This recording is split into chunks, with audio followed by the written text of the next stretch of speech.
રજૂઆતમાં બસ આટલું જ। આગળ નજર કરીશું એક મહત્વના સમાચાર પર। મહત્વના સમાચાર પ્રાપ્ત થઈ રહ્યા છે। પીએમ મોદીએ દિલ્હીમાં કર્તવ્ય ભવનનું ઉદ્ઘાટન કર્યું છે।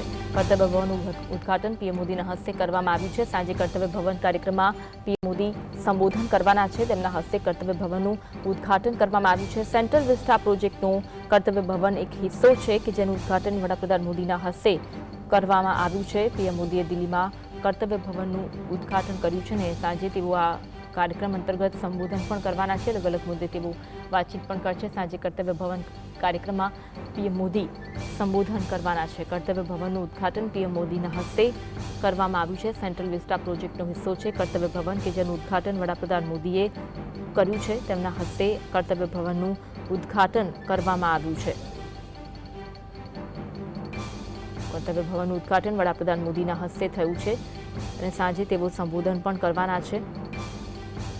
કર્તવ્ય ભવનમાં સરકારી મંત્રાલયો અને વિભાગોની નવી જગ્યા મળશે। કર્તવ્ય પથની બંને બાજુ બની રહેલા કર્તવ્ય ભવનમાં કેન્દ્ર સરકારના તમામ મંત્રાલયો વિભાગોને ટૂંક સમયમાં જોવા મળશે। સેન્ટ્રલ વિસ્ટા પ્રોજેક્ટ હેઠળ કેન્દ્રીય મંત્રાલયો અને વિભાગોમાં આવી કુલ 10 ઇમારતો બનાવવામાં આવનાર છે જેનું ઉદ્ઘાટન વડાપ્રધાન મોદીના હસ્તે થયું છે। આમાંથી કર્તવ્ય ભવન 3 તૈયાર થશે। તેનું ઉદ્ઘાટન આજે વડાપ્રધાન મોદીએ કર્યું છે અને સાંજે 6 વાગે કર્તવ્ય પથ પર એક જાહેર સભાને સંબોધિત પણ વડાપ્રધાન મોદી કરવાના છે।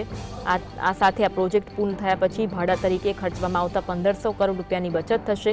કર્તવ્ય ભવન 3 એક અતિ આધુનિક ઇમારત છે જે સેન્ટ્રલ વિસ્ટાનો ભાગ છે। તે વિવિધ સરકારી મંત્રાલયો અને વિભાગોને એક છત નીચે લાવવાના ઉદ્દેશથી ડિઝાઇન કરવામાં આવી છે। તેનો ઉદ્દેશ કાર્યને વેગ આપવા, સંકલન વધારવા અને નવીનતાને પ્રોત્સાહન આપવાનો છે।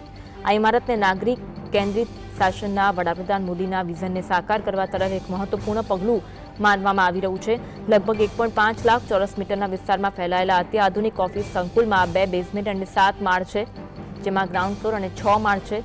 તેમાં ગૃહ મંત્રાલય, વિદેશ મંત્રાલય, ગ્રામીણ વિકાસ મંત્રાલય, એમએસએમઈ મંત્રાલય, કર્મચારી અને તાલીમ વિભાગ, પેટ્રોલિયમ અને કુદરતી ગેસ મંત્રાલય અને મુખ્ય વૈજ્ઞાનિક સલાહકારની કચેરી હશે। હાલમાં ઘણા મુખ્ય મંત્રાલયો શાસ્ત્રી ભવન, કૃષિ ભવન, ઉદ્યોગ ભવન અને નિર્માણ ભવન જેવી જૂની ઇમારતોમાંથી કાર્ય કરે છે।